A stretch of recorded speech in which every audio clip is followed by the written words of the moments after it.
ગુજરાત વિધાનસભાના વિરોધ પક્ષના નેતા અમિત ચાવડા કોંગ્રેસનો જનમંચ જનસભાથી વિધાનસભા સુધી તમારા અવાજને બુલંદ બનાવો કાર્યક્રમ અંતર્ગત પાટણ જિલ્લાની મુલાકાતે આવ્યા હતા, જ્યાં પ્રથમ જાડેશ્વર મહાદેવનું પૂજન અર્ચન કર્યું હતું। શહેરના નગરદેવી કાલિકા માતાજી મંદિર, વીર મેઘમાયા મંદિર મુલાકાત લઈ દર્શન પૂજન કર્યું હતું। વિશ્વ વિરાસત રાણકી વાવ, પટોળા જોઈને અભિભૂત બન્યા હતા। ગુજરાત વિધાનસભાના વિરોધ પક્ષના નેતા અમિત ચાવડા કોંગ્રેસનો જનમંચ જનસભાથી વિધાનસભા સુધી તમારા અવાજને બુલંદ બનાવો કાર્યક્રમ અંતર્ગત પાટણ જિલ્લાની મુલાકાતે આવ્યા હતા, જેમાં તેમને આજથી શરૂ થતા શ્રાવણ માસના પ્રથમ સોમવારે પાટણ નજીક પાલડી ગામે આવેલ જાડેશ્વર મહાદેવ મંદિરમાં મહાદેવજીનું પૂજન અર્ચન કરી ધન્યતા અનુભવી હતી। ત્યારબાદ ત્યાંથી નીકળી શહેરના નગરદેવી કાલિકા માતાજી મંદિરમાં કાલિકા માતાજી, ભદ્રકાળી માતાજીના દર્શન કર્યા હતા, જ્યાં મંદિરના પૂજારી અશોકભાઈ વ્યાસ દ્વારા અમિત ચાવડાને માતાજીનું પૂજન અર્ચન કરાવી આરતી કરાવી હતી।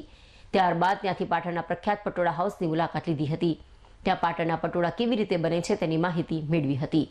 પાટણ જિલ્લા પ્રવાસે આવેલ અમિત ચાવડાએ વિશ્વ વિરાસત રાણકી વાવની અંદર ઉતરી રાણકી વાવની કલા કોતરણી અને શિલ્પ સ્થાપત્ય જોઈને અભિભૂત બન્યા હતા। ત્યાંથી આગળ નવીન બનેલ વીર મેઘમાયા મંદિરની મુલાકાત લીધી હતી, તેના દર્શનનો લાભ લીધો હતો।